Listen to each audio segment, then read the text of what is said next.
Lately, there's been quite some concern online about the battery of the RCA tablets. You'll read it in reviews and find videos on the battery expanding, making it unusable. So I went ahead and contacted RCA about it. They said that they're aware of the battery issues with previous RCA tablet models sold, and changed battery manufacturers, so the expanded battery isn't likely going to be an issue anymore.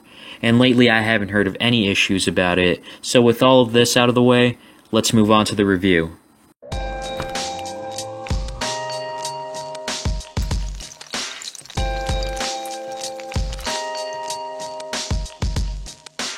The model I have here is the RCA 7-inch Mercury tablet, and it's an improvement in a few ways from last year's model. On the front, both tablets look identical, except the Mercury has a higher resolution of 1024 by 600 versus the 480 by 800. There's a front-facing camera that is 0.3 megapixels. On the top, starting from the left, you've got the power button, a 3.5mm headphone jack, a micro USB, and a DC port, which you can use either one to charge from, the volume controls, and behind it, an SD card slot, which is expandable up to 16 gigabytes, I believe. By the way, this has 8 gigabytes of onboard storage. And then there's the reset button below that. It's 7.6 inches in width and 4.6 inches in height, and it's 11.5 millimeters thick. It weighs a little over half a pound, 0.67 to be exact, and it's not too heavy. I've got small hands and I'm still able to grip this pretty easily. You'll notice the change on the back as well.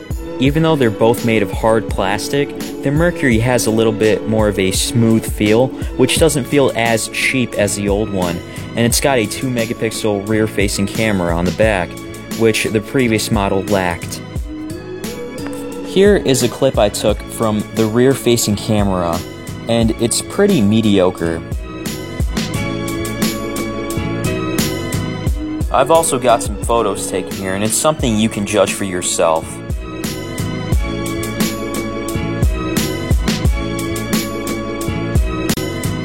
It can also take panoramic shots, but you gotta have a steady hand for it to come out well, otherwise it's gonna look a little shaky.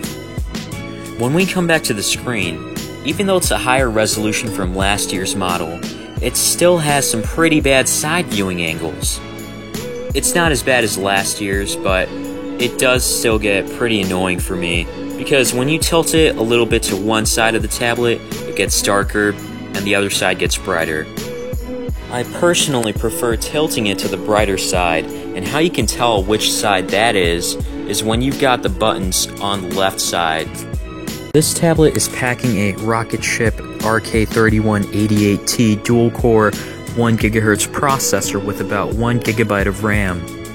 I ran a couple of benchmarks using the Antutu benchmark app, and I usually got around 11,700 as the overall score. This is how the tablet stacks up to other devices. Now I know what you're probably thinking, that it's a really low score, but just remember that these devices cost much more than the tablet, so you get what you pay for. I've played a couple of games, and they run smoothly, for the most part, but there were times when it stuttered. Games such as Asphalt 8, which are graphic intense, are also playable, but you'll notice frequent lag. Nonetheless, I think it's impressive that it's able to handle this without crashing. When I was browsing the web, it was also good, but there were times when it took a while to load a website. And it got really slow when I wanted to close a tab in Chrome. The slowest it gets is when you're switching out from an app using the multitasking tray. Some features like the screencast using Chromecast just doesn't work too well. The one thing this tablet doesn't have is Bluetooth, but it's not really a big deal, for me at least. When it comes to battery life, it usually lasts the whole day with around 3 to 4 hours of on-screen time, which I find impressive. Charge time took around 2 hours to get back to about 90%. Overall, I'm going to give this a 6.5 out of 10. It has a good battery life, and compared to last year's model, it's got an improved resolution, but it's still got some pretty bad side viewing angles and it runs a little slower than expected.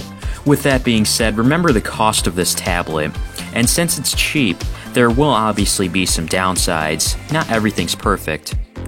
This could be a great gift to someone as their first tablet, or for yourself if you're looking to do a lot of basic things such as browsing the web, playing some games that aren't graphic intense, watching some videos, and more.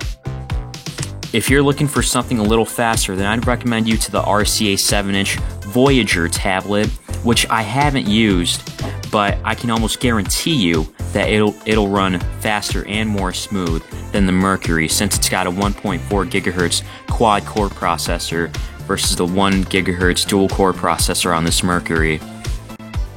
I will be doing an update video on how this tablet has held up with me around 2 to 3 months from now, so be sure to subscribe and thanks for watching.